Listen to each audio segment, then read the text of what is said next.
All right, excuse that.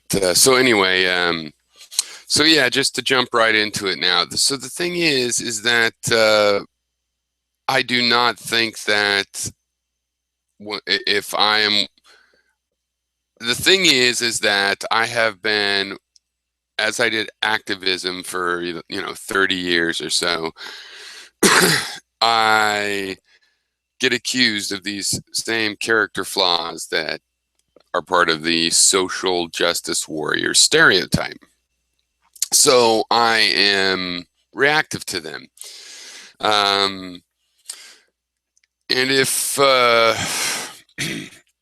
I consider this idea that I'm trying to be a hero to be one of those, because I don't think it's like that. I think it's a matter of survival. I think the healthiest activism should come from it should not just be altruistic necessarily, if that's even possible for it to be purely altruistic.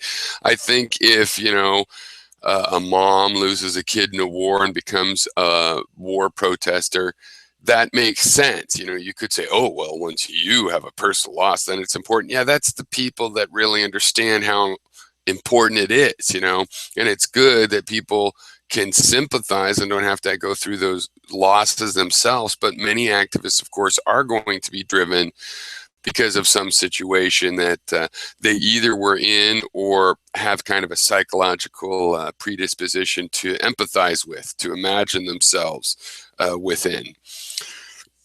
So, I'm not trying to be that kind of hero. I think it's a self-interested thing.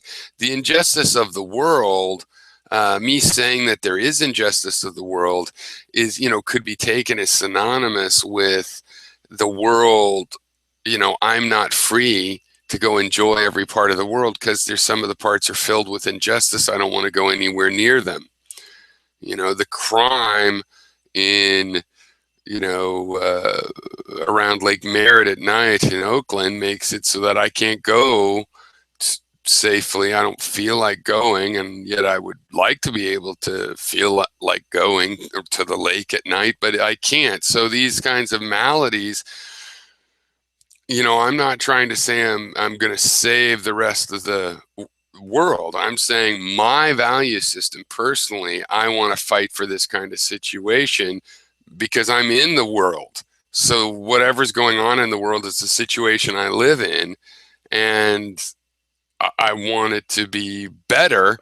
I don't feel some immense pride because I think it's better if there isn't slavery. It's better if there's less crime. It's better if people's health and life expectancy and per capita income is bigger. I don't feel special. Aren't those things obvious? Don't even the people that fight social justice think up other excuses? They very rarely say, no, I think child mortality should be less. They might say, hey, if you can't afford it and won't work hard enough and can't get health care for yourself, then, you deserve to die. But they don't actually say it's good for children to die, before age 5. It's so I'm not taking any special pride that I figured out that, if to reducing child mortality, is a good thing. Let's work for that. I don't think, you know, you got men's rights activists all angry at feminists. They don't say women should be subjugated mostly. Mostly they're like, no, that's not what we're saying. So I don't take any credit for recognizing these things. Um, I just try to work for them because I believe in them. I believe it's in my own best interest in the long run, my greater interests, and interpret it differently than someone else that agrees that it's a good idea, but yeah, but feminists are hurting that or whatever. So I don't think it has to be into heroes and villains, and I don't think there really is villains. I think the Koch brothers that are spending so much money on politics right now, I think it's kind of funny. I think if they spent $1 billion over a 2-year period just on local communities and building libraries and fixing up schools with leaky roofs and stuff, people would probably love them a lot. They probably get their way a lot, but they just want to spend it on the political money. Now, is it because they're evil? Or no, I don't think it's a matter of assessing good people versus bad people so much as good actions versus bad actions, and what kind of things count as self-interest, when even for a given person, there's many ways of interpreting self-interest, you know, long-term, short-term, with respect to what kinds of things that that person values or that we value about that person, and how we have to have trade-offs of valuing two different kinds of characteristics of a person or organization that might contradict with each other. And over time, one might dominate than another. And, you know, George Soros, I think he's done good things with his political money, but, you know, it's, you know, obviously he has this, the whole currency trading that he did and the effect it's had on whole economies. You know, it's controversial inherently. I don't think it, you know, trying to say, well, is it a good person or a bad person? No, you can isolate each little thing and you can say the VW bug commissioned by Hitler to Porsche. Well, the VW bug turned out pretty good. You know, it doesn't mean Hitler was good, but Hitler did something good. Yeah, it doesn't matter. We're judging things more directly than that. And it's not about heroes and villains. It's about ideas that work, you know, compared to those that don't. And so I don't, you can look at things in terms of heroes and villains, but mostly, you know, I don't think that works out. So-called heroes are just human beings. They're always flawed. They don't fit this model of a hero.